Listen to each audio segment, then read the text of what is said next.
तो घरों की बिक्री में एक रिकॉर्ड बढ़ोतरी देखी गई। घर तो कम बिके लेकिन उनका जो अमाउंट आया वो ज्यादा बड़ा आया। रिपोर्ट तो ये कह रही कि इस बार आप लोगों की कमाई बहुत अच्छी हुई है, मेहनत कम हुई है, कम घर बेचने पड़े हैं लेकिन माल खूब आया है। पूरे हिंदुस्तान में डिस्कशन था कि रियल एस्टेट स्लो डाउन हो रहा है, कि ऐसा स्लो डाउन है नहीं, ऐसी बातें हो रही है। तो this is a record 3.60 lakh crore. Yes absolutely. Bombay का मार्केट कैसा दिख रहा है? बॉम्बे तो हमेशा देवानंद के जैसे एवरग्रीन ही रहेगा। मॉडल है बॉम्बे का, I think every city should follow. Gurugram में इतना हॉट हो गया मार्केट की कई जगह तो दाम जो है वो 100-200% तक बढ़ गए।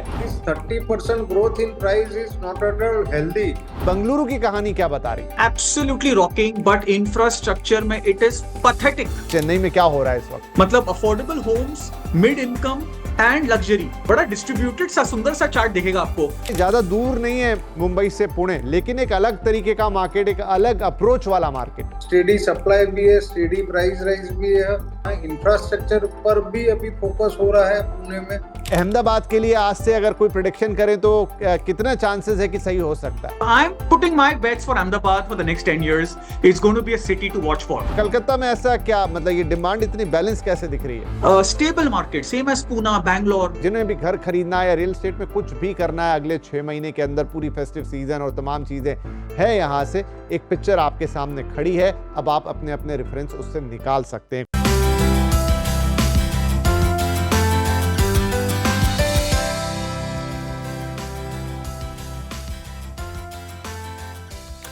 हेलो नमस्कार, वेलकम, बहुत बहुत स्वागत है आपका द रियल एसेट शो पे, पावर्ड बाय सिग्नेचर ग्लोबल। आपके साथ मैं हूं आपका होस्ट विपिन भट्ट और हर बार की तरह इस बार भी हाजिर हैं लेकर रियल एस्टेट की एक अंदर की कहानी, क्योंकि इस शो के अंदर हम आपसे बात करते हैं रियल एस्टेट पे एक कदम आगे जाके कि क्या इस वक्त हो रहा है देश के रियल एस्टेट मार्केट में, फिर वो चाहे कोई भी रियल एस्टेट का प्रकार हो, टाइप हो, सेक्टर हो। और ये सब क्यों? क्योंकि आप एज एन इन्फॉर्म्ड कंज्यूमर जब भी कोई फैसला ले रियल एस्टेट के ऊपर, या फिर आपकी अपनी एक जनरल नॉलेज जो रियल एस्टेट को लेकर, क्योंकि काफ़ी लोगों में उत्सुकता रहती है, वो बढ़ती रहे, इसलिए हम अब रियल एस्टेट का एक इन डेप्थ एनालिसिस हर हफ्ते करते हैं द रियल एसेट शो पर, जहां पर आपको डीप डाइव करने का मौका मिलता है अलग अलग चीज़ों को लेकर। और इस बार हम बात करने जा रहे हैं देश के रेजिडेंशियल रियल एस्टेट के बारे में, क्योंकि साल आधा बीत चुका है। H1 यानी कि फर्स्ट हाफ कंप्लीट हो गया है, जहां पर जनवरी से जून के बीच में जो कुछ हुआ उसके नंबर्स हमारे पास हैं और रेजिडेंशियल रियल एस्टेट में कुछ रिकॉर्ड्स बने हैं। तो पहले क्या हुआ है वो आपको बताते हैं, फिर उसकी एक वृहद इन डेप्थ चर्चा आपके साथ करेंगे। और ये तो वो सब्जेक्ट है जिसमें सबका इंटरेस्ट सबसे ज़्यादा रहता है। तो शुरुआत करते हैं। तो देखिए, ये जो रिपोर्ट आई है ये क्रेडाई और CRE मैट्रिक्स की रिपोर्ट है। आपको याद होगा कुछ हफ्ते पहले भी हमने एक CRI और मैट्रिक्स और क्रेडाई की रिपोर्ट बताई थी, लेकिन वो एक ऑफिस यानी कि कमर्शियल रियल एस्टेट का, ऑफिस स्पेस का रिपोर्ट था। Now this is a report on residential real estate. तो घरों की बिक्री में एक रिकॉर्ड बढ़ोतरी देखी गई है, लेकिन ये बढ़ोतरी एक अलग तरीके की, वो मैं आपको बताता हूं। तो जनवरी से जून के बीच खूब बिके हैं घर, लेकिन कैसे? टीयर 1 सिटी में घरों की जोरदार बिक्री यहां पर देखने को मिली है। जो नंबर आपके सामने है, यानी H1 2025 में 3.6 लाख करोड़ इस अमाउंट के घर बिक गए हैं, जो कि पिछले साल के फर्स्ट हाफ के मुकाबले 9% ज्यादा है। ध्यान दीजिएगा, एक अमाउंट मैंने आपको बताया क्योंकि यहीं से कुछ चीजें और खुलेंगी। तो ये क्रेडाई CRE मैट्रिक्स की रिपोर्ट है। आगे रिपोर्ट कहती है कि जो घरों की संख्या है वो कम हुई है। मतलब पहले अगर X अमाउंट ऑफ घर बिक रहे थे तो अब X माइनस है, मतलब कि जितने घर लास्ट ईयर अगर 100 घर बिके थे तो इस साल 100 नहीं बिके। लेकिन यहीं पे ट्विस्ट है, इस बार जो घर बिके हैं उनकी जो बिक्री का अमाउंट है वो ज्यादा है। तो देखिए, H1 2024 में 2,70,00,000 करोड़ के, मतलब 2.7 लाख करोड़ के घर जो है वो बिके थे। लेकिन माफ कीजिए, ये एक आंकड़ा है नंबर ऑफ यूनिट्स का, तो 2.7 लाख यूनिट्स बिकी थी। इस साल जो है वो 2.54 लाख यूनिट्स बिकी है, पहले से कम हो गई हैं। लेकिन जो मैंने नंबर आपको अभी बताया 3.6 लाख करोड़ का, वहां पर बढ़ोतरी हो गई है। ये 9% ज्यादा है पिछले साल के फर्स्ट हाफ से। मतलब आप समझ गए, अब घर तो कम बिके लेकिन उनका जो अमाउंट आया वो ज्यादा बड़ा आया। इसका एक मतलब क्या हुआ कि भाई घर का जो साइज है वो बड़ा हुआ तो शायद उनकी कीमत भी बढ़ गई, कीमत बढ़ी तो टिकट साइज बढ़ गया। देखिए टिकट साइज में भी एवरेज 14% की बढ़ोतरी यहां पर देखने को मिल रही है। और ये कितना हो गया अब एवरेज 1.24 सीआर से 1.42 सीआर, ये एवरेज टिकट साइज आया। हम बात कर रहे हैं देश के 8 बड़े शहरों की। सबसे ज्यादा बढ़ोतरी ऑफ कोर्स दिल्ली एनसीआर में हुई है, कई और रिपोर्ट्स भी कह गई हैं। तो कुल मिला के क्रक्स ऑफ द स्टोरी ये है कि इस साल number of units first half में कम बिकी, लेकिन जो उनका सेल्स वैल्यू आई वो पिछले साल के फर्स्ट हाफ के मुकाबले 9% या उससे और ज्यादा निकल कर आई। तो जो थोड़े हैवी टिकट साइज के यानी महंगे घर हैं उनकी संख्या ज्यादा है इस वक्त बिकने में। और हम सब जान रहे हैं कि पिछले कुछ वक्त से जो रेजिडेंशियल रियल एस्टेट मार्केट है वो अपर सेगमेंट ज्यादा ड्राइव कर रहा है बनिस्बत की मिडिल या लोअर सेगमेंट के। तो राइट, और भी बहुत कुछ ये रिपोर्ट कहती है जिसमें इन डेप्थ एनालिसिस है अलग अलग शहरों का, उस पर बातचीत होगी। और ये सारी बातचीत करने के लिए हमारे साथ कार्यक्रम में जुड़ रहे हैं शेखर पटेल साहब, प्रेसिडेंट क्रेडाई नेशनल, और अभिषेक किरण गुप्ता, सीईओ सीआरई मैट्रिक्स। आप दोनों का बहुत बहुत स्वागत है। तो शेखर भाई, रिपोर्ट तो ये कह रही कि इस बार आप लोगों की कमाई बहुत अच्छी हुई है, मेहनत कम हुई है, कम घर बेचने पड़े हैं, लेकिन माल खूब आया है।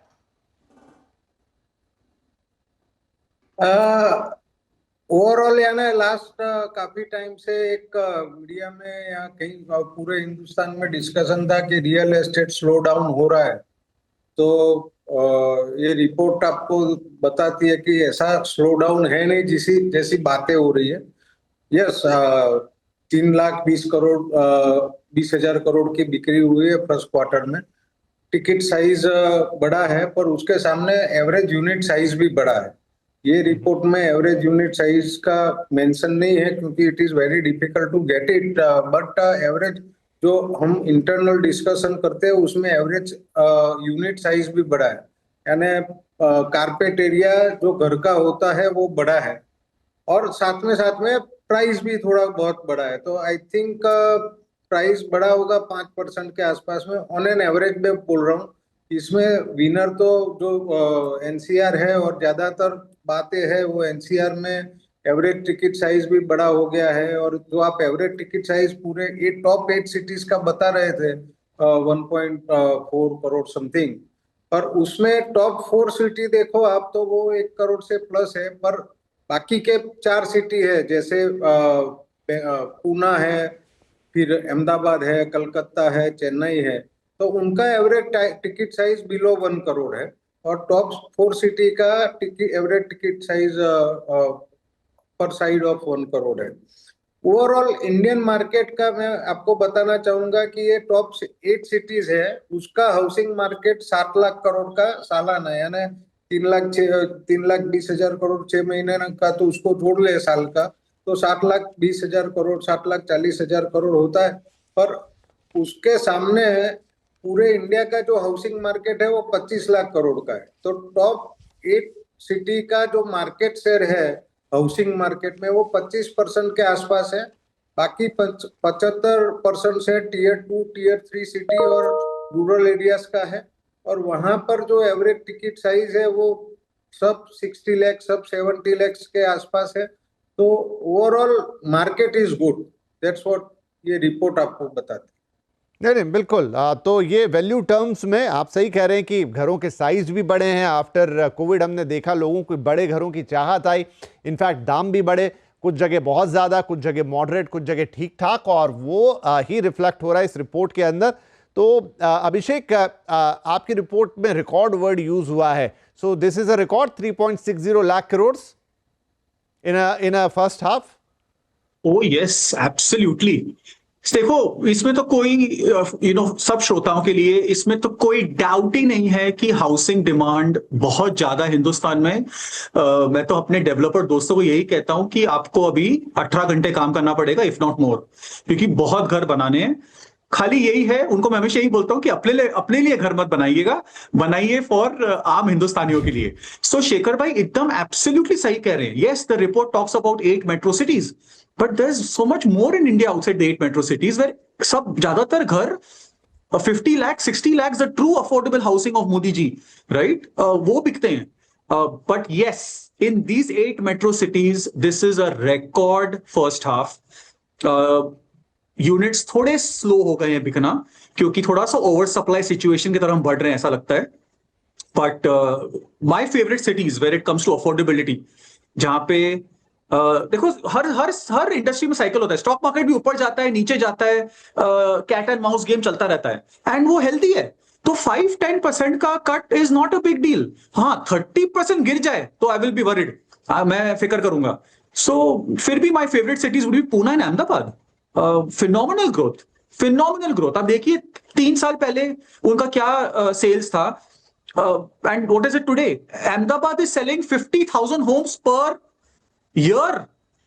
60,000 होम, बॉम्बे से भी ज्यादा। ये तो हेडलाइन होना चाहिए, Ahmedabad sales more homes than Bombay city. That's because of affordability. जी जी, तो एक एक करके सिटी वाइज हम आएंगे, देखेंगे इस रिपोर्ट को पूरा पूरा। लेकिन शेखर भाई एक चीज मैं और पूछता चलूं यहाँ पर, जिसका जिक्र अभिषेक भी कर रहे हैं कि सेल्स वैल्यू तो बड़ी आ गई, वो उसने रिकॉर्ड भी बनाया, लेकिन उसके सामने नंबर ऑफ यूनिट्स जो बिके वो कम बिके। अब ये भी अलग अलग शहरों की अलग अलग कहानी, क्योंकि रियल एस्टेट तो कहानी इस बात की कि एक शहर बिल्कुल अलग, दूसरा बिल्कुल अलग, एक ज्योग्राफी बिल्कुल अलग, दूसरी बिल्कुल अलग। तो यहां पर नंबर ऑफ यूनिट्स नीचे जा रहे हैं, सेल्स वैल्यू बढ़ रही। तो वैसे तो शायद मतलब अगर डेवलपर फर्टिनिटी के हिसाब से बात करें, फर्टिनिटी के हिसाब से तो अच्छी बात है कि आपका एक पर्टिकुलर सेगमेंट चल रहा है। लेकिन जाहिर सी बात है ना, सारे डेवलपर उस सेगमेंट में काम कर रहे हैं, ना सारे खरीदार उस सेगमेंट को बिलोंग कर रहे हैं। तो जो ये एक संतुलन की स्थिति है, आपको लग रहा है कि वो थोड़ा एक तरफ झुका हुआ है फिलहाल के लिए? आपने विपिन जी सही बोला कि मार्केट टू मार्केट देखना चाहिए। यानी जो एनसीआर मार्केट है, तो NCR market is now completely अभी premium market. I can say कि वहाँ का जो एवरेज टिकट साइज भी है, यानी एवरेज वो 3 करोड़ से ऊपर है। तो एनसीआर मार्केट अभी एकदम प्रीमियम है, और वहाँ पर रेट भी कुछ जो लास्ट ईयर थे उससे कुछ ज्यादा ही 20-25% बढ़े। मेरे हिसाब से 10% का annual increase in housing rate is a healthy growth all across the India. और एक बात मैं आपको बताना चाहूंगा, जो काफी उसका डिस्कशन कभी भी होता नहीं है। हम लोग जब भी डिस्कशन करते हैं, हम डिस्कस करते हैं कि नया यूनिट में क्या हो रहा है, घर महंगे हो रहे हैं। पर जो लोग ऑलरेडी 30 करोड़ घर है इंडिया में, 30 करोड़ घर लेके बैठे हैं, उन्होंने एक इन्वेस्टमेंट पर्पज, यानी आपका शो का नाम है रियल एसेट शो, तो सबका इंडिया में 80% asset, 75% asset is real asset. Number 1 asset class, number 2 is gold, and the third is bank deposit. तो आई थिंक जो एसेट क्लास है सबका, वो 10% से नहीं बढ़ेगा तो लोग दुखी होंगे। तो 10% से तो बढ़ना is healthy growth for everyone, for the India also. तो पर 10% से ज्यादा नहीं बढ़ना चाहिए and affordability point of view. But 10% growth is healthy, and I think except NCR, बाकी सारे जो 7 सिटीज है वहां पर 8-10% का ग्रोथ है प्राइस में भी। और बाकी इंडिया के टीयर 2 टीयर 3 सिटी में भी प्राइस ग्रोथ इज 5-10%। हम आई थिंक अभी से काम कर रहे हैं वो 70 सिटी के रिपोर्ट पे, तो वो रिपोर्ट भी शायद 1 महीने के अंदर आएगा, उसमें आपको ये सब नंबर्स देखने के लिए मिलेंगे। बड़ा इंटरेस्टिंग होगा, क्योंकि अभी खुद अभिषेक भी बात कर रहे थे कि हम बात करते हैं, ज्यादातर रिपोर्ट हमारे देश में बात करती है टॉप 8 सिटीज की। मान लिया कि वो एक इंडिकेटर है, लेकिन आई थिंक जब आप इन 8 शहरों से आगे जाएंगे तो कहानी कुछ अलग निकल कर आएगी, क्योंकि टीयर 2 टीयर 3 सिटीज में भी बहुत बड़ा हिंदुस्तान है और वहां का रियल एस्टेट भी समझने वाली बात है। वाकई काफी इंसाइट मिलेंगे, तो इंतजार रहेगा उस रिपोर्ट का। Now coming to city wise thing, पहला जैसा आप बार बार जिक्र में आ रहा है यहां पर दिल्ली एनसीआर में एक आइडिया दे देता हूं दर्शकों को। देखिए यहां पर जो 25,000 यूनिट्स बिके हैं इस साल, और एवरेज टिकट साइज जिसकी बार बार बात हो रही है वो पहुंच गया 1.42 CR के ऊपर, और इसमें एवरेज टिकट साइज में 32% की बढ़त यहां पर देखने को मिली है। एनसीआर यानी दिल्ली भी हो गया, उसमें नोएडा भी आ गया, उसमें गुरुग्राम जैसा बहुत ही ज्यादा महंगा हाई प्रोफाइल मार्केट भी आ गया, तो ये एवरेजिंग हो रही है उसकी। नाउ सम मोर नंबर्स की सेल्स वैल्यू जिसकी हम बात कर रहे हैं लगातार 3.6 लाख करोड़ इस साल, तो उसमें उस शहर की सेल्स वैल्यू में या उस इलाके की सेल्स वैल्यू में 21% की बढ़ोतरी मिली है पिछले साल के मुकाबले। अब ये देखिए एक बड़ा नंबर आया, 3 करोड़ से ज्यादा कीमत वाले 73% है ओवरऑल सेल्स में।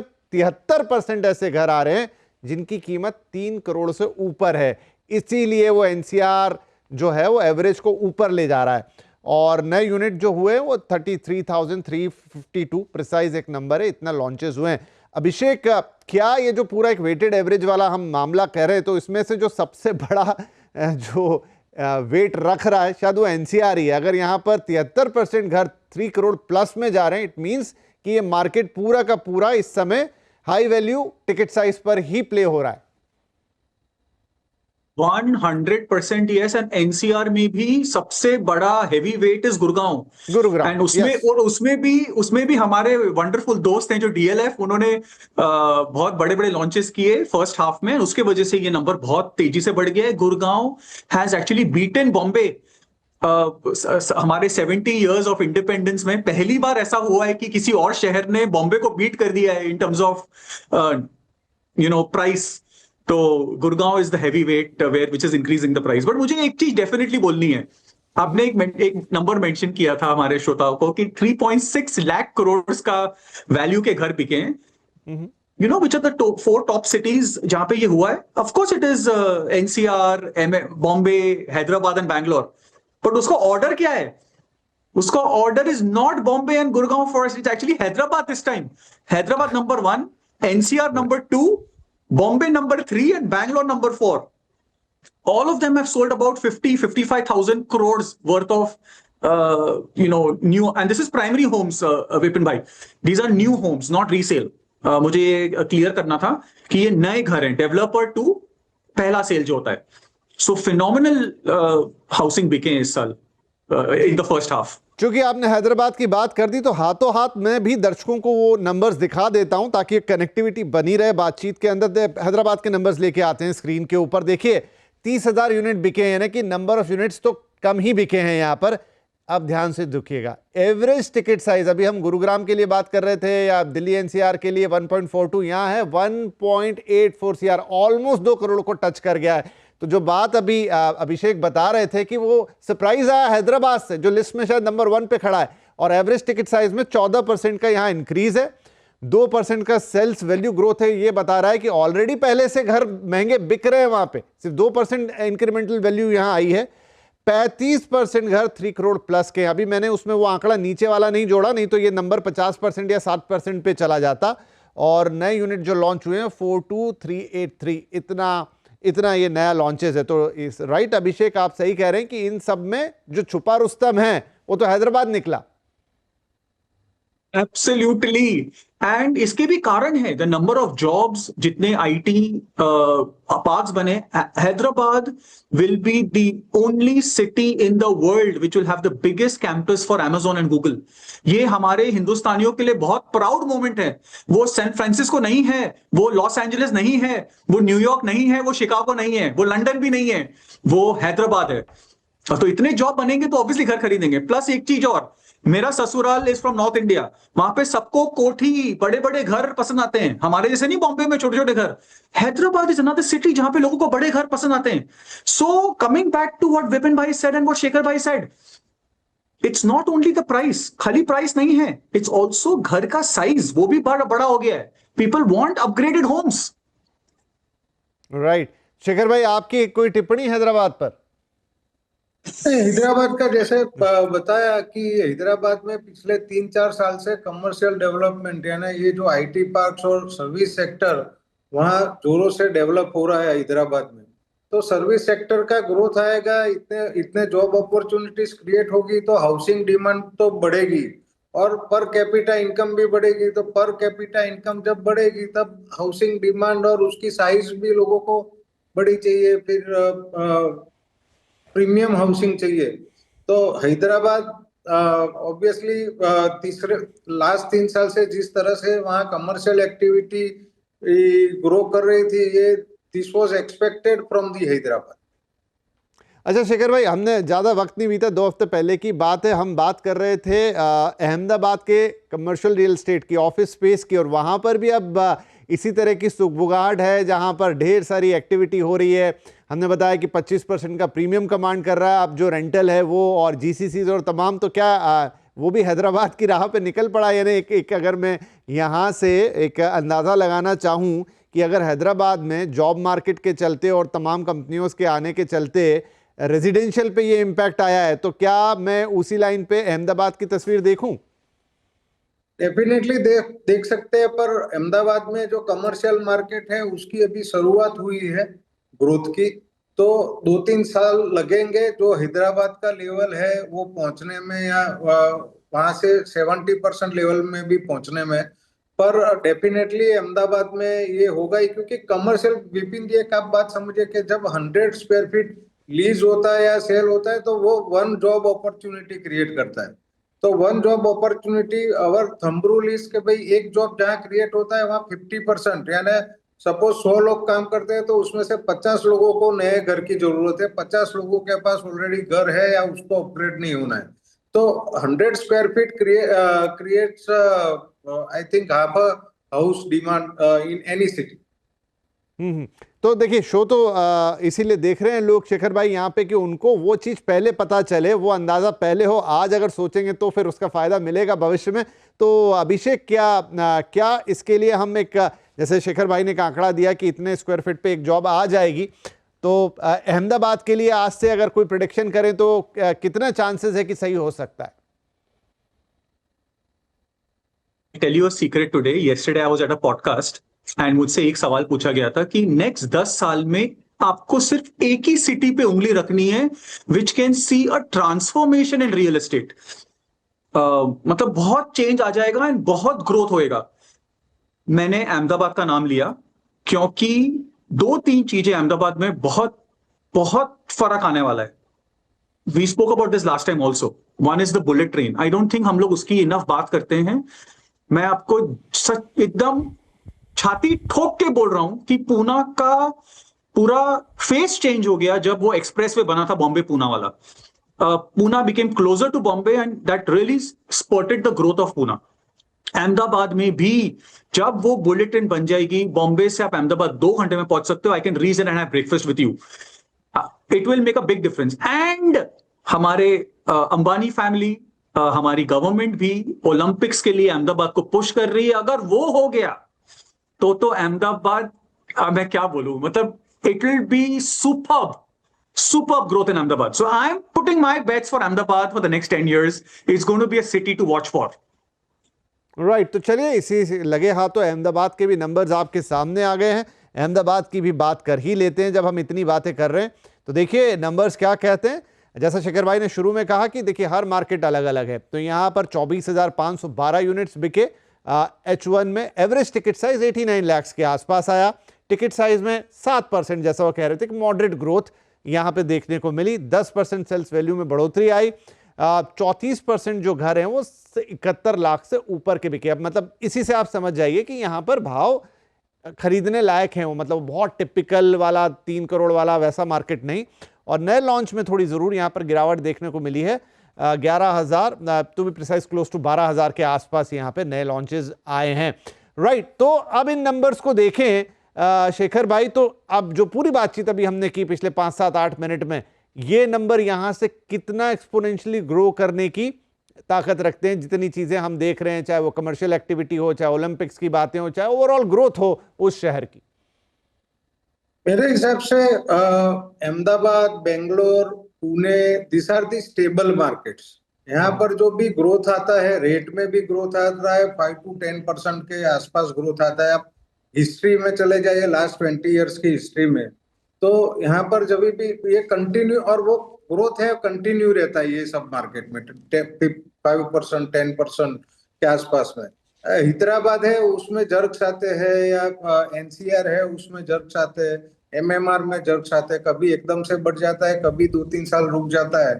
तो हर एक सिटी की एक तासीर अलग होती है। तो ये 3 city, even Chennai and Calcutta, ये 4-5 सिटी है, वो उसकी तासीर अलग है। वहां पर ग्रोथ होता है, 8 to 10% का ग्रोथ होता है, और that is a healthy growth. और यहाँ से आगे अहमदाबाद का जो आप ओवरऑल बात कर रहे हैं इंफ्रास्ट्रक्चर के बारे में, तो काफी सारा इंफ्रास्ट्रक्चर बढ़ गया है।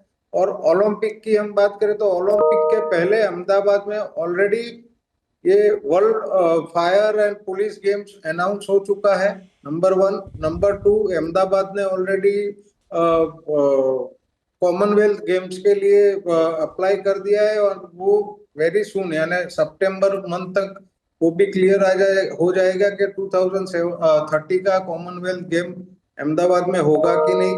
और ओलंपिक के लिए भी अहमदाबाद में पिच हो गया है। अहमदाबाद ने ओलंपिक कमेटी के सामने अपना पिच डेक रख दिया है, और आई थिंक 2026 के सितंबर मंथ तक उनका डिसीजन आएगा कि अहमदाबाद को ओलंपिक मिलेगा कि नहीं, इंडिया को रादर ओलंपिक मिलेगा कि नहीं।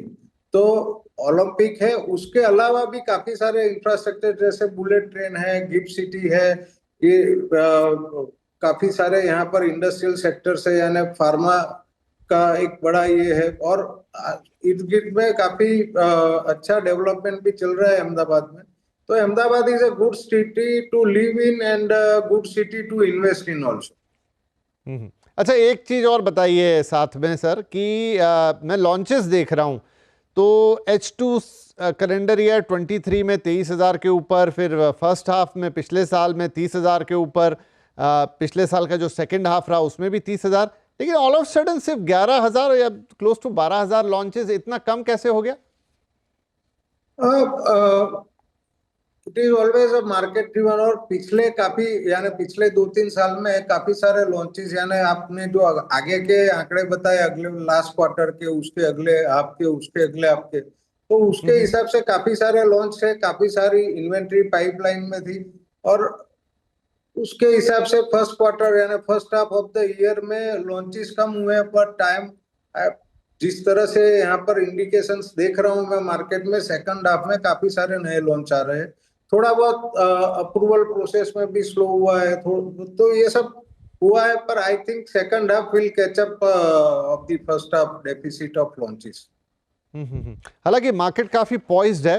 अगर 21 और यहाँ पर 10, 31, 37% के आसपास ही वो टॉप ब्रैकेट जाता है, जहां पर वो टिपिकली 1.5 करोड़ और 3 करोड़ के ऊपर का है। बाकी एक मेजॉरिटी मार्केट 34% और 30%, तो अराउंड 65% का मार्केट अभी भी जो है वो बैलेंस, मिडिल और इवन लोअर इनकम ग्रुप को भी टच करता है। काफ़ी बैलेंस ही अच्छा। अगर आप ग्रोथ भी देखें टिकट साइज की पिछले 4 हाफ्स की, 81 लाख, 83, 86, 89, तो एक स्टीडी ग्रोथ आपको देखने को मिल रही है। जो शेखर भाई कहानी बता रहे हैं कि एक बैलेंस्ड अप्रोच है मार्केट की, और वो दिख भी रही है यहाँ पर।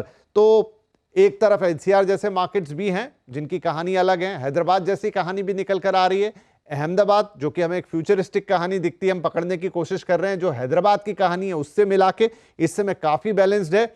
अब देखना पड़ेगा, बड़े दावे तो नहीं कर सकते, लेकिन एक्सपर्ट से जो पूछ सकते हैं, अभिषेक हंस भी रहे कि उन्होंने कहा भी कि ये one of the future cities है जहां पर वो अपना बेट लगाना चाहेंगे। तो ये बात हुई अहमदाबाद की। अब किस शहर का रुख कर ले? मेरे ख्याल से अब बात कर लेनी चाहिए थोड़ी एमएमआर की, क्योंकि काफ़ी बातें हुई बाकी शहरों की। एमएमआर में जो कहानी निकल कर आ रही है वो नंबर्स आपके लिए सामने स्क्रीन पर लेकर आते हैं।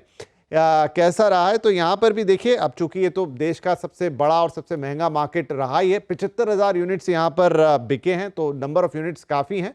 एवरेज टिकट साइज देखिए, हैदराबाद, दिल्ली सबसे कम है 1.12 करोड़, और ये इसीलिए क्योंकि पेरिफेरी में काफ़ी माल बिका होगा आई थिंक, जो कि सस्ता है कंपैरेटिवली, उतना महंगा नहीं है जो टिपिकल एक बॉम्बे की इमेज है। एवरेज टिकट साइज में 16% की ठीक है ग्रोथ हम यहाँ पर देख रहे हैं। सेल्स वैल्यू भी अभी आएगी, 9% की बढ़ोतरी सेल्स वैल्यू में हुई है ओवरऑल, और साथ में कुछ और नंबर की 34% जो घर हैं वो 3.5 CR। तो बॉम्बे में तो वैसे भी एक, अगर आप सिंपल म्युनिसिपल लिमिट्स में भी घर लेने जाएंगे तो वहां पर आपको 1 करोड़ तो अब एवरेज टिकट साइज आ गई। अभिषेक, बॉम्बे का मार्केट कैसा दिख रहा है? मुंबई का, माफ कीजिए, बॉम्बे नहीं बोलना है अभी। मुंबई एमएमआर को तो आपको वैसे भी 4 सिटी में कंसिडर करना चाहिए कि वो अलग अलग 4 सिटीज हैं, क्योंकि जो आइलैंड सिटी है मुंबई, वो तो बहुत ही अलग बिहेव करता है। वहां पे average ticket size is 2 crore, कुछ साल पहले शायद 1.5 करोड़ था. But then you have Thane, which please note Bombay से 2 गुना बड़ा है, क्योंकि थाने डिस्ट्रिक्ट बहुत बड़ा है. And then you have the Palghar, and then you have the Raigad section.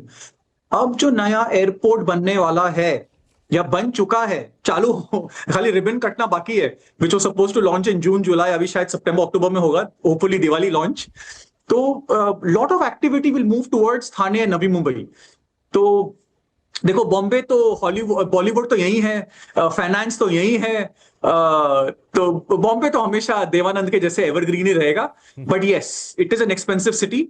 तो आई एम वेरी हैप्पी कि इंफ्रास्ट्रक्चर ग्रो हो रहा है. हमारा कोस्टल रोड बन गया, हमारे अटल सेतु बन गया, एयरपोर्ट वहां शिफ्ट हो रहा है. तो very very happy and promising की growth is now spreading out, जो हमेशा बॉम्बे में कभी नहीं था. Bombay was always a linear city, लंबी सिटी थी.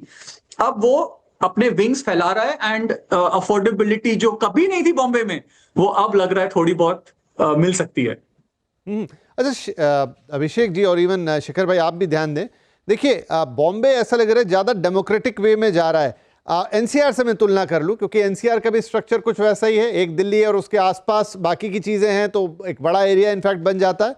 दिल्ली ने इस साल बेचे हैं 25,000 यूनिट, थोड़े से उससे ज़्यादा, और 90,000 करोड़ का माल बेचा है, मकान बेचे हैं. और बॉम्बे ने उसके आगे 3 गुना ज़्यादा, 75,000 से ज़्यादा यूनिट्स बेचे हैं, मतलब मुंबई एमएमआर, और 84,000 करोड़, मतलब एनसीआर के मुकाबले तो वो आंकड़ा नीचे ही है, लेकिन 3 गुना ज्यादा यूनिट बेचना, इसका मतलब है कि बहुत इवनली डिस्ट्रीब्यूटेड है. राइट अभिषेक? मैं एग्जैक्टली यही बोलना चाह रहा हूं कि NCR is all Gurgaon heavy, इसलिए उसके यूनिट्स कम हैं और प्राइस बहुत ज्यादा है. अब कितने सालों बाद मुझे कितनी खुशी हो रही है बोलने में कि Bombay is now spreading out, which is so promising. तो और ग्रोथ होगी. और अब हम जो एक्सपैट, जो इतने सालों लोग बॉम्बे आना रहना चाहते थे और घर नहीं खरीद पाते थे, अब खरीद पाएंगे और फिर भी दूर दूर से बॉम्बे आके नौकरी कर पाएंगे. ये बहुत बहुत बड़ी इट्स ग्रेट थिंग. शिखर भाई, तो देखिए कैसे मतलब जो कैटेगरी भी डिवाइडेड है, अगर हम इसी हाफ की बात करें तो 21% घर हैं वो 75 लाख से कम के बिके हैं, 25% ऐसे हैं जो 75 लाख से 1 करोड़ 75 लाख, 1.75 से 3.50 वाले 20%, और 3.5 करोड़ से ऊपर वाले 34%. तो बॉम्बे की भी कहानी मोटी तौर पे तो यही है कि यहाँ भी प्रीमियम मार्केट मेजॉरिटी में बेच रहा है, लेकिन नीचे के अगर हम तीनों जोड़ दें तो फिर वो प्रीमियम को सुपरसीड करता है. नीचे के 3% अगर जोड़ दें, तो आपका क्या कहना है कि एक आइडियल मार्केट इसी तरीके से बिहेव करनी चाहिए, वो वरना एक तरफ बहुत झुक जाएगी तो वो शायद बहुत लंबा सस्टेनेबिलिटी वाला मामला नहीं रहेगा? नहीं, एमएमआर मार्केट है ना, मोस्ट आइडियल मार्केट है. और आपसे विपिन जी, हमने बहुत पहले एक बार डिस्कशन किया था, आपको याद है तो, कि infrastructure plays the major role of the pricing. तो बॉम्बे में जिस तरह से पिछले 3 साल में इंफ्रास्ट्रक्चर का डेवलप हुआ, सिटी बाहर तक, अटल सेतु, बाकी सब जगह में भी सिटी बाहर तक फैला और बाहर तक लास्ट माइल कनेक्टिविटी मिली. तो वहां आउटर एरियाज में एमएमआर में लास्ट माइल कनेक्टिविटी मिली, इसलिए लोग वहां परचेज भी कर रहे हैं और डेवलप भी कर रहे हैं. और इसीलिए बॉम्बे का I am very happy that MMR का average ticket size 1/3 of the NCR है, यानी 1 करोड़ 15 लाख के आसपास है जो एवरेज टिकट साइज. तो बॉम्बे में 1 करोड़ का घर मिलना यानी इट्स अ ड्रीम. 10 साल पहले भी लोगों का ड्रीम था कि बॉम्बे में, तो बिकॉज ऑफ दिस इंफ्रास्ट्रक्चर. सो ये जो मॉडल है बॉम्बे का, I think every city should follow, और एवरी स्टेट गवर्नमेंट और सिटी अथॉरिटी शुड फॉलो कि लास्ट माइल कनेक्टिविटी जितनी आगे बढ़ाएंगे उतना अफोर्डेबल हाउसिंग ज्यादा मिलेगा. राइट. तो ये बात बिल्कुल सही है कि इस समय देश में रियल एस्टेट की पूरी कहानी जो है वो इंफ्रास्ट्रक्चर ड्रिवन हो चली है. चाहे कोई भी शहर आप उठा लीजिए, बॉम्बे तो उसका एक एग्जांपल हो गया. जैसा अभिषेक भी कह रहे थे कि थोड़ा सा ज्योग्राफी का कंस्ट्रेंट है, एक लीनियर शहर है, थोड़े उसकी दिक्कतें हैं अपने आप में, इसलिए यहाँ पर रियल एस्टेट भी महंगा है, जगह कम है, लोग ज़्यादा हैं. लेकिन अगर उस कंजेस्टेड प्लेस में भी आप कोशिश करके एक अच्छा इंफ्रास्ट्रक्चर डालने की कोशिश करें तो चीज़ें बदल सकती हैं. दिल्ली ने इंफ्रास्ट्रक्चर पे पहले ही काफ़ी काम किया, लेकिन अब वो अलग कहानी इस समय गुरुग्राम की बन गई है, इसलिए शायद वो थोड़ा हमें अलग तस्वीर दिख रही है, जो मुझे लगता है कि आगे चलते हुए वो भी. इससे थोड़ी बात करना चाहूँगा शेखर भाई, क्या अभी जैसा भी दिख रहा हो दिल्ली एनसीआर, ये इस वक्त का मौका है कि वो गुरुग्राम में इतना हॉट हो गया मार्केट की, कई कई जगह तो दाम जो है वो 100-200% तक बढ़ गए, लेकिन इस तरह के मार्केट बहुत लंबा सस्टेन नहीं करते हैं और एक वक्त आएगा जब वो वापस से एक थोड़ा सा बैलेंस आउट होता हुआ दिखाई देगा। हाँ, तो मेरा मेरा ये मानना है कि गवर्नमेंट को अभी फोकस करके गुरुग्राम, यानी गुरुग्राम का मार्केट और नोएडा का जो मार्केट है वहां पर अभी अवेलेबिलिटी ऑफ लैंड काफी कम है, उसकी वजह से ये रेट बढ़ रहे हैं। तो जो आगे का एरिया उनको खुलना है, वहां पर इंफ्रास्ट्रक्चर डेवलप करना है और अवेलेबिलिटी जितनी बढ़ाएगी लैंड की उतने प्राइस कंट्रोल में रहेंगे। And this 30% growth in price is not at all healthy. भले मैं ये बोलना चाहूंगा, जो 10% growth is always healthy growth, 30% sustain नहीं करता है। पर अगर वो हमको फिर से वहां गुरुग्राम या नोएडा, टोटल एनसीआर में 10% ग्रोथ और वो ट्रेजेक्टरी में आना है, तो पर एरिया खोलना पड़ेगा। आज वहां पर लैंड ही अवेलेबल नहीं है, नोएडा में लैंड अवेलेबल नहीं है, गुरुग्राम में अवेलेबल नहीं है। तो उनको आगे का इंफ्रास्ट्रक्चर करके, ये गवर्नमेंट की रिस्पॉन्सिबिलिटी होती है कि आगे इंफ्रास्ट्रक्चर खोले और वहां डेवलपमेंट प्लान नया लाए, नया डेवलपमेंट खोले, तो प्राइस एक अच्छे प्राइस में लोगों को घर मिल पाएंगे। देखिए, वक्त वक्त की बात है, यही गुरुग्राम एक समय में चर्चा में था अपनी अफोर्डेबल पॉलिसी के लिए, जहां अफोर्डेबल घर बने, बिके भी और बहुत उस मॉडल की बातचीत हुई। और इनफैक्ट उस समय तो क्योंकि गुरुग्राम जो है वो हरियाणा का हिस्सा है और एनसीआर का पार्ट बनता है, और खट्टर साहब जो कि अब देश के आवासीय मंत्री हैं, उस समय हरियाणा के चीफ मिनिस्टर थे, तो उस पॉलिसी का बड़ा जिक्र हुआ, बड़ी चर्चा हुई। अब उम्मीद है कि वो पॉलिसी शायद नेशन वाइड आए, वो आगे की बात होगी खैर। लेकिन हाँ, और अब वही गुरुग्राम अपनी हाई एंड मार्केट के लिए, जो कि वहां पहले से मौजूद थी, लेकिन इस वक्त तो ऑलमोस्ट, मतलब जिसे कहना चाहिए उसमें आग लगी हुई है और वो पूरी कहानी दूसरी तरफ निकल गई है। लेट्स सी कि ये कैसे आगे पॉइंट आउट होती है, कैसे बैलेंस आउट होती है। अब उस मार्केट की बात कर लेते हैं जो कि अपने आप में एक अलग कहानी रखता है, वो है बेंगलुरु। तो बेंगलुरु के नंबर्स क्या कह रहे हैं वो देखते हैं। क्या देश की आईटी कैपिटल है, हालांकि कुछ कुछ समस्याओं से ग्रसित रहती है, पानी की कभी कमी पड़ जाती है, तो कभी वहां पर ट्रैफिक जैम की खबरें आ जाती हैं, कभी मकान जो किराए के हैं उनका मिलना इतना मुश्किल होता है कि 6-6 महीने की वेटिंग आती है। तो कई कहानियां हैं जो बेंगलुरु से आती है, और हमारी देश की स्टार्टअप कैपिटल भी अब बन गई है। तो एक ऐसा शहर जो कि देश की प्रगति में एक बहुत बड़ा स्थान रखता है, वहां की रियल एस्टेट की कहानी 6 महीने में क्या कह रही, प्लीज बेंगलुरु एक बार लेकर आए अपनी स्क्रीन पर। और ये देखिए, यहाँ पर 30,000 यूनिट्स बिके हैं। ये थोड़ी सी बिक्री पिछले हाफ के मुकाबले बराबर है, लेकिन उससे पहले के 2 हाफ रहे उनसे थोड़ी नीचे आई है, लेकिन वैल्यू टर्म्स में ऊपर चली गई है। एवरेज टिकट साइज देखिए 1.61 करोड़, ये बॉम्बे से ज्यादा है, कई और शहरों से ज्यादा, और उस लीग में जिसमें हम हैदराबाद और एनसीआर की बात कर रहे थे, इंक्रीमेंट हुआ है करीब 17% का इस हाफ के अंदर एवरेज टिकट साइज में। और यहां पर भी जो थोड़ा प्रीमियम सेगमेंट है, अच्छा, सेल्स वैल्यू ग्रोथ 4% इसलिए दिख रही है क्योंकि ऑलरेडी महंगे घर वहां बिकते आ रहे थे, तो वही मोमेंटम अभी भी जारी है। और देखिए 40% से ज्यादा घर 1.5 करोड़ प्लस के ब्रैकेट में गए हैं। तो अब ये बैंगलोर खड़ा है, तो हैदराबाद जैसा भी नहीं, लेकिन बॉम्बे जैसा भी नहीं, तो ये कहीं गुरुग्राम, हैदराबाद उसकी लीग में है। और नए यूनिट जो लॉन्च हुए हैं वो करीब करीब 39,000 के आसपास हैं, और पिछले कुछ क्वार्टर्स में भी वो नंबर मोर और लेस वैसा ही देखने को मिला, नॉट द क्वार्टर, हाफ्स की हम बात कर रहे हैं। राइट अभिषेक, बेंगलुरु की कहानी क्या बता रही है?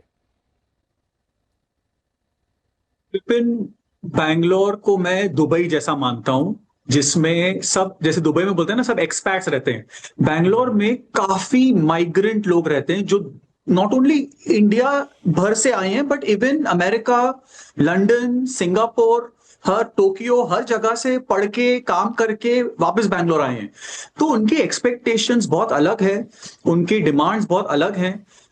यस, बैंगलोर में इश्यूज हैं, ट्रैफिक का बहुत बड़ा इशू है, पानी का बहुत बड़ा इशू है, बट आप look at the positive side, इतना अच्छा वेदर पूरे हिंदुस्तान में कहीं नहीं है जो बैंगलोर में है।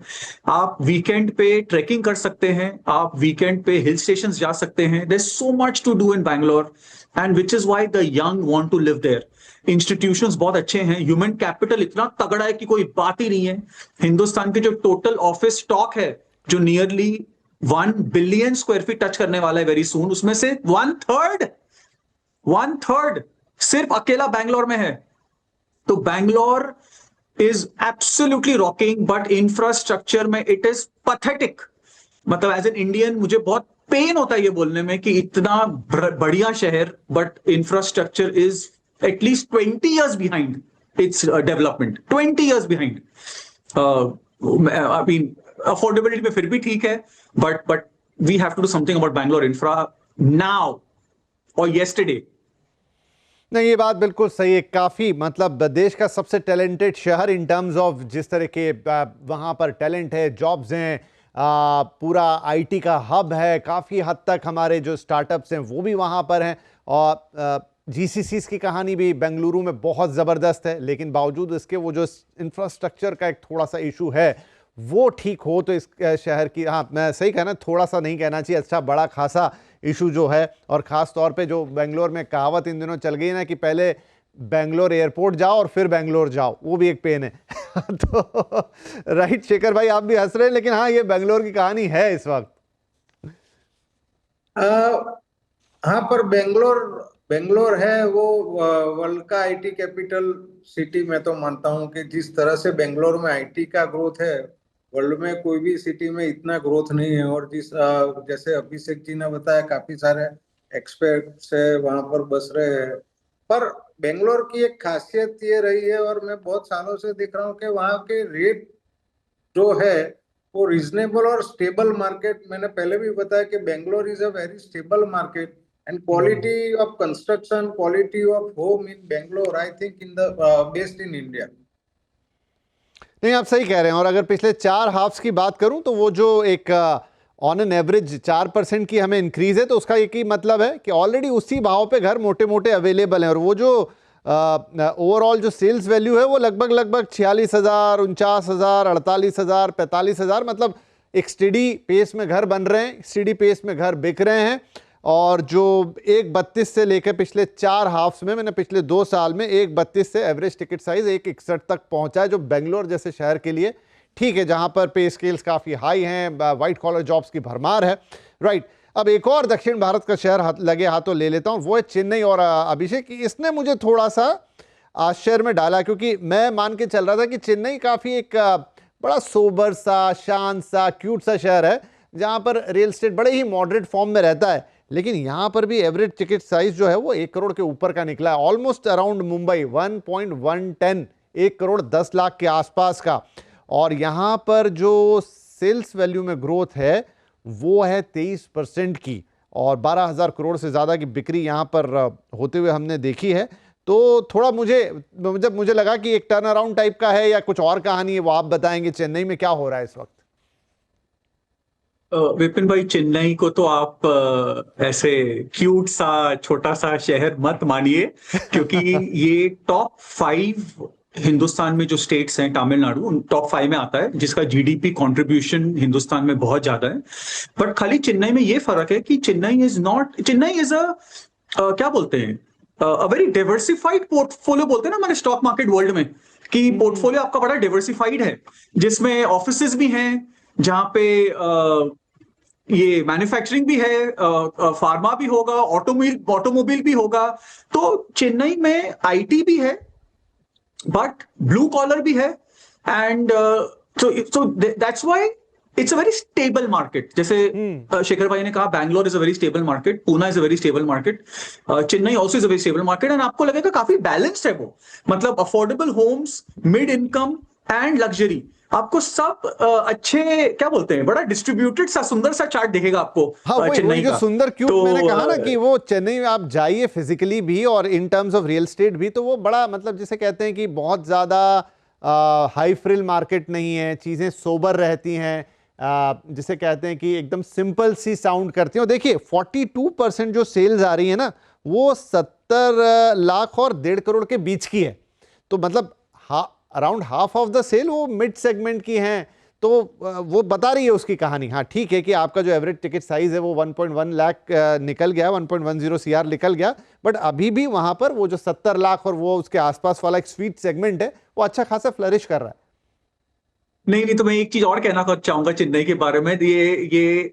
इसको आप थोड़ा लाइटर नोट पे लीजिएगा कि हम हमेशा यही बोलते थे कि नॉर्थ इंडिया में सब कोठी और लैंड समझ में आता है, मिडिल इंडिया में थोड़ा स्टॉक मार्केट समझ में आता है, और when by the time you reach South India people understand gold better.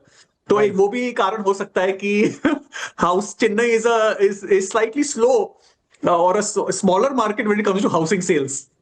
हाँ वो है कि वो उस लिहाज से थोड़ा छोटा दिखाई देता है। और देखिए चेन्नई अभी भी वैसा शहर है जहां पर मिक्स ऑफ हाई राइज और अभी भी लोग प्लॉट लेके घर बना लेते हैं। अभी भी वो जमीन वाले घर, सुबह सुबह 4 बजे घर के बाहर रंगोली, और वो पूरा कल्चर वहां पर कैरी करता है। चलिए अब 2 और शहर रह गए, उन पे भी नजर डाल लेते हैं। विच वन इज, पहले मैं बात कर लेता हूं पुणे की। One of the very steady market, one of the very again एक ऐसा मार्केट जहां काफी सारे अच्छे क्लासी डेवलपर्स हैं, बढ़िया बिल्डिंग्स बनाते हैं। आईटी है वहाँ पर भी, प्लस वहाँ पर ऑटोमोबाइल भी है, ना mix of white and blue and everything है। तो एक बड़ा ही, और एजुकेशन हब भी है महाराष्ट्र का and for rest of India also. तो वहाँ के नंबर्स क्या कह रहे हैं? पहले इस हाफ में बिक गए 45,000 यूनिट, जो कि ठीक ठाक है। वहाँ पर भी वो जो चार्ट है वो स्टेडी सा है, बिल्कुल लगातार। जो इंक्रीमेंटल वैल्यू है वो वाला एवरेज टिकट साइज 70 लाख का स्वीट स्पॉट है यहाँ पर। और जो ज़्यादातर मेजॉरिटी ऑफ हाउसिंग सेल्स हैं वो देखिए बड़ा यहाँ पे भी बैलेंस मामला है। 18 और 37%, ये 50 लाख से नीचे 18% घर, और 50 लाख और 1 करोड़ के बीच में 37, यानी ऑलमोस्ट 50 प्लस तो इसी सेगमेंट ने बना दिया। आधे से ज़्यादा घर इसी सेगमेंट में, और बाकी जो बच रहे हैं 45% के अराउंड, वो फिर थोड़े प्रीमियम सेगमेंट में जा रहे हैं। यानी एक मार्केट की बैलेंस अप्रोच को दिखा रहा है। शेखर भाई, ज़्यादा दूर नहीं है मुंबई से पुणे, लेकिन एक अलग तरीके का मार्केट, एक अलग अप्रोच वाला market. I think Poona market भी काफी पिछले 10 साल में पुणे मार्केट काफी अच्छा बना है और अच्छी तरह से बढ़ा है। पर वो भी मैंने पहले जैसे बताया स्टेबल मार्केट से, तो हर एक सिटी की एक तासीर होती है। तो Poona is also a very stable market, steady supply भी है, स्टेडी प्राइस राइज भी है, और वहाँ काम भी अच्छा हो रहा है। वहाँ इंफ्रास्ट्रक्चर पर भी अभी फोकस हो रहा है पुणे में। तो Pune is one of the I think my favourite city. Real estate angle से देखूं तो जिस तरह से पुणे में मिक्स डेवलपमेंट है, कमर्शियल का भी यानी सर्विस सेक्टर का भी अच्छा ग्रोथ हो रहा है, इंडस्ट्रियल ग्रोथ भी अच्छा है, उसकी वजह से वहां पर जॉब क्रिएशन हो रहा है, और उसकी वजह से वहां पर हाउसिंग डिमांड आ रही है। तो I think Pune will behave like this in next 10-15 years। Abhishek, any comment on Pune? मैं आपको 2 चीज बताता हूं why Poona is such a wonderful city. ये 8 सिटी में 8 मेट्रो की बात हो रही है, एक ही सिटी है which is not a state capital, please note. बाकी सब स्टेट कैपिटल्स हैं जिन पे हमेशा गवर्नमेंट का फोकस रहता है। ये एक ही सिटी जो स्टेट कैपिटल नहीं है, ये सिटी के पास एयरपोर्ट भी नहीं है, ये सिटी के पास सी पोर्ट भी नहीं है, फिर भी the city is done so well. So मेरा तो मतलब hats off to Poona with what it has accomplished over the last 10-15 years। Affordable भी है। ये 5वीं सिटी है हिंदुस्तान में जो 100 million square feet of grade A office space cross कर चुकी है। Heartiest congratulations after obviously Bombay, Delhi, Bangalore and Hyderabad. तो मैंने जरूर अहमदाबाद पे अपनी उंगली रखी है for the next 10 years, but Poona is also doing very well. खाली एक ही प्रॉब्लम है मुझे पूना में, जो मुझे बैंगलोर में भी है, which is infra is behind its development. Yes, Shekhar भाई बोल रहे हैं कि गवर्नमेंट का फोकस है इंफ्रा पे। My appeal to Fadnavis ji, please please please, Poona का infra is screamingly needs you.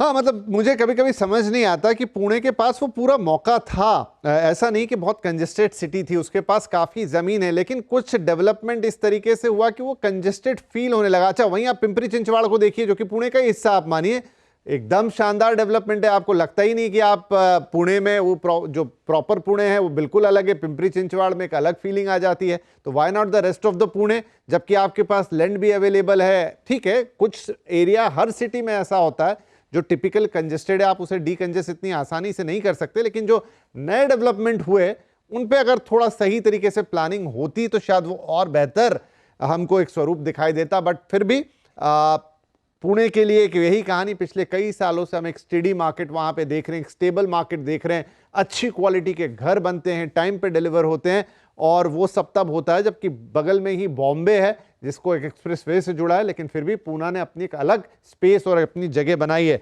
Now at last we are coming to the city of joy, Kolkata. Kolkata की कहानी कुछ यह है कि देखिए यहां पर भी फर्स्ट हाफ ऑफ 2024 के मुकाबले 20% की इंक्रीमेंट आई है टोटल सेल्स वैल्यू में।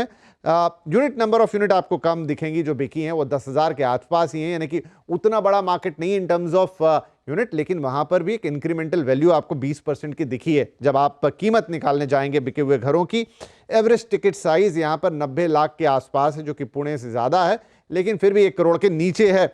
और यहां पर भी मार्केट बहुत ज्यादा ही कुछ, जिसे कहें कि चारों जो सेगमेंट आप पकड़ लें, 50 लाख 70 लाख के नीचे, 70 से 1.5 करोड़, 1.5 से 3 और 3 करोड़ के अबाव, तो सब में ही मोटा मोटा 25% 1-2% आजू बाजू, यानी कि हर सेगमेंट में वहां डिमांड है और हर सेगमेंट के घर बिक रहे हैं। अभिषेक, कलकत्ता में ऐसा क्या, मतलब ये डिमांड इतनी बैलेंस कैसे दिख रही है?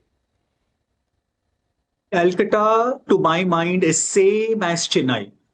और क्योंकि एक्चुअली कैलकाटा हिंदुस्तान का कैपिटल था, ये दिल्ली तो बाद में बना, तो उस and because of the administration है, जो भी कारण थे, अभी मुझे उस पर नहीं जाना, कैलकाटा को उतना रिस्पेक्ट, उतना वो नहीं मिल पाया इन द लास्ट 50 इयर्स जो उसको मिलना चाहिए था।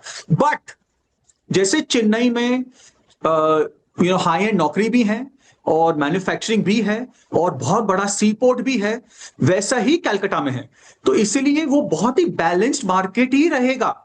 एंड नंबर्स दिखा रहे हैं वो कि अफोर्डेबल हाउसिंग भी है, मिड इनकम भी है और टॉप एंड भी है, क्योंकि कलकत्ता में रिचनेस, कल्चर वो तो हमेशा से ही था और अभी भी है।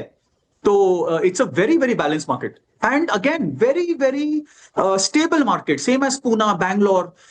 यू डोंट सी स्पॉट्स, वो स्टॉक मार्केट जैसे ऊपर नीचे, हार्ट बीट जैसे ऊपर नीचे, तो हेल्दी मार्केट। राइट, तो कलकत्ता भी एक हेल्दी मार्केट है और ये कहानी निकल कर आई, लेकिन यहां पर भी वैल्यू टाउन्स में 20% की बढ़ोतरी, यानी घर तो बिके, जितने बिके कम बिके, लेकिन उनकी कीमत ज्यादा थी, इसलिए वो वैल्यू बढ़ के आई वहां पर। यानी हाई एंड है 24%, 3 करोड़ के ऊपर वाले घर, लेकिन नीचे वाले घर भी वहां बिक रहे हैं। Now we are coming to the conclusion of the show. Shekhar bhai, आधा साल निकल गया जिसमें हमने कहानी देखी है, रिपोर्ट आपकी और अभिषेक जी की ये बता रही है कि यूनिट्स कम बिकी हों, लेकिन उनकी वैल्यू जो है वो रिकॉर्ड स्तर पे चली गई। बड़े घरों की डिमांड आई, घर का साइज बढ़ा, थोड़ा प्राइस बढ़ा, तो वो वैल्यू हमने बढ़ती हुई देखी, which is a sign of a good market, healthy market at least. लेकिन अब जो अगला 6 महीना है, आज हम ऐसी जगह पे हैं जहां थोड़ी सी अनसर्टेनिटीज हैं। अमेरिका से रोज कुछ ना कुछ नई खबर आती रहती है, टैरिफ्स को लेकर भी कुछ ना कुछ कंफ्यूजन बना रहता है। पूरा अगर हम बात करें वर्ल्ड इकोनॉमी की, तो वो भी कोई बहुत अच्छी स्टेट में नहीं है इस वक्त। क्रेडिट पॉलिसी भी आ चुकी है फिलहाल, तो वहां पर अभी कोई रेट कट नहीं। गवर्नर साहब का कहना है कि पहले अब तक जितना हमने दे दिया उसको आप मार्केट में आ जाने दीजिए, उसका असर दिखने दीजिए। इन सारी चीजों के बीच, और जब फेस्टिव सीजन आगे खड़ा हुआ, अब यहां से सारे till the end of the year festivals ही हैं, आप अगले 6 महीने कैसे देख रहे हैं? आई थिंक रियल एस्टेट में फर्स्ट हाफ एवरी ईयर, आपने पिछले 15 साल 20 साल बैक ट्रैक करेंगे तो एवरी ईयर फर्स्ट हाफ से सेकंड हाफ अच्छा ही होता है। तो जो अभी फर्स्ट हाफ में 3,60,000 करोड़ का बिक्री हुई है, उससे ज्यादा ही नंबर आएगा सेकंड हाफ में। पर मेन चीज पूरे रिपोर्ट में मेरे हिसाब से जो मेन चीज उभर के आ रही है, और मैं जो समझ रहा हूँ इसको, तो वो जो सिटी में अच्छा इंफ्रास्ट्रक्चर डेवलप हो रहा है, गवर्नमेंट लास्ट माइल कनेक्टिविटी पे फोकस कर रही है और लैंड अवेलेबिलिटी है, वहां पर प्राइस राइज है, एक कंट्रोल में है, वहां अच्छा डेवलपमेंट हो रहा है। और जो सिटी में इंफ्रास्ट्रक्चर नहीं हो रहा है, वहां पर थोड़े इश्यूज है। तो ये जो फोकस इंफ्रास्ट्रक्चर डेवलपमेंट का है, वो सेंट्रल गवर्नमेंट और स्टेट गवर्नमेंट को मिलके लास्ट माइल कनेक्टिविटी इंफ्रास्ट्रक्चर को फोकस करना चाहिए, तो ओवरऑल मार्केट हेल्दी रहेगा। और मार्केट हेल्दी रहना जरूरी है। 20-30% का growth is not required, it is dangerous for the real estate market. तो मैं तो अपील करना चाहूंगा अपने डेवलपर से, जब तक पॉसिबल है 10-15% से ज्यादा रेट इंक्रीज नहीं होने चाहिए। राइट, एक अच्छी अपील है ये। अभिषेक, आप क्या ट्रेंड देख रहे हैं अगले 6 महीने के लिए? I will agree with Shekhar bhai that Diwali बाकी है, दिवाली आ रही है, एंड सेकेंड हाफ हमेशा फर्स्ट हाफ से अच्छा रहता है। बट आई वुड स्टिल, मैं फिर भी हमारे सब दर्शकों को, चाहे वो बैंकर हो या ब्रोकर हो या होम बायर हो या डेवलपर हो, आई वुड टेल देम कि थोड़ा सा कॉशन रहना चाहिए, बिकॉज सप्लाई, वो मैं आपको बताया था ना, कैट एंड माउस गेम, तो यहाँ पे सप्लाई थोड़ा सा आगे निकल गया है। तो it's a good time to pause, and you can see Ahmedabad में तो ऑलरेडी पॉज हो चुका है, डेवलपर्स हैव ऑलरेडी सीन। तो कोई भी साइकिल में ऊपर नीचे होता रहता है, and that's healthy, as long as the price doesn't increase too fast, बहुत तेजी से ना बढ़ जाए। एंड आई कंप्लीटली एग्री, मैं तो इंफ्रा बोल बोल के थक गया हूं। जहां इंफ्रा होगा वहां ग्रोथ होगी, चाहे वो चाइना में देख लो आप, चाहे वो यूएस में देख लो, चाहे वो हिंदुस्तान में देख लो। So second half to my mind will be similar to first half. I don't think we will see a growth, but I think that's fine, क्योंकि लास्ट 4 साल में आपने बहुत बहुत बहुत हैंडसम ग्रोथ देखा है। तो आई डोंट थिंक कोई बहुत ग्रोथ दिखेगी सेकंड हाफ में, बट आई थिंक स्टेबल रहा तो भी उसको मैं बहुत अच्छा मानूंगा। चलिए ठीक है, तो ये शेखर जी और अभिषेक जी के प्रिडिक्शन है कि कैसा रहेगा सेकंड हाफ। और आप जो दर्शक ये शो देख रहे हैं, देखिए फर्स्ट हाफ की कहानी आपने सुन ली, उससे पहले की भी चीजें समझ ली, टॉप मार्केट्स का एक आपको आइडिया लग गया, आपके अपने शहर को भी आप इससे एसेस कर सकते हैं। इनफैक्ट उस रिपोर्ट का इंतजार रहेगा जो 70 शहरों की आने वाली है, फिर आमंत्रित करेंगे हम आप दोनों को ही। लेकिन अब यहां से आपको जिन्हें भी घर खरीदना है या रियल एस्टेट में कुछ भी करना है अगले 6 महीने के अंदर, पूरी फेस्टिव सीजन और तमाम चीजें है, यहां से एक पिक्चर आपके सामने खड़ी है। अब आप अपने अपने रेफरेंस उससे निकाल सकते हैं। कोई चीज ऐसी है जो आपको समझ में नहीं आ रही, तो हमारा ये शो आप टीवी पे भी देखते हैं और सोशल मीडिया पे भी देखते हैं, कमेंट्स के लिए आपको स्थान ओपन रहता है, मिलते हैं बहुत सारे। जी भर के, जी खोल के पूछिए जो भी पूछना चाहते हैं, हम उसके इर्द गिर्द बातचीत भी करेंगे, आपके सवालों के जवाब भी देंगे और कोशिश करके वो बातें लेकर आएंगे जो आपको ये चीजें समझने में मदद करे। आज का भी एक ऐसा ही प्रयास था और इस प्रयास में हमारे साथ शेखर भाई और अभिषेक जुड़े। आप दोनों का बहुत बहुत धन्यवाद, वक्त निकाला और कार्यक्रम पर आए, अपनी रिपोर्ट भी हमारे साथ शेयर की और अपना विजन भी। बहुत बहुत धन्यवाद इस कार्यक्रम में हमारे साथ शामिल होने के लिए, और सभी दर्शकों का भी बहुत बहुत धन्यवाद।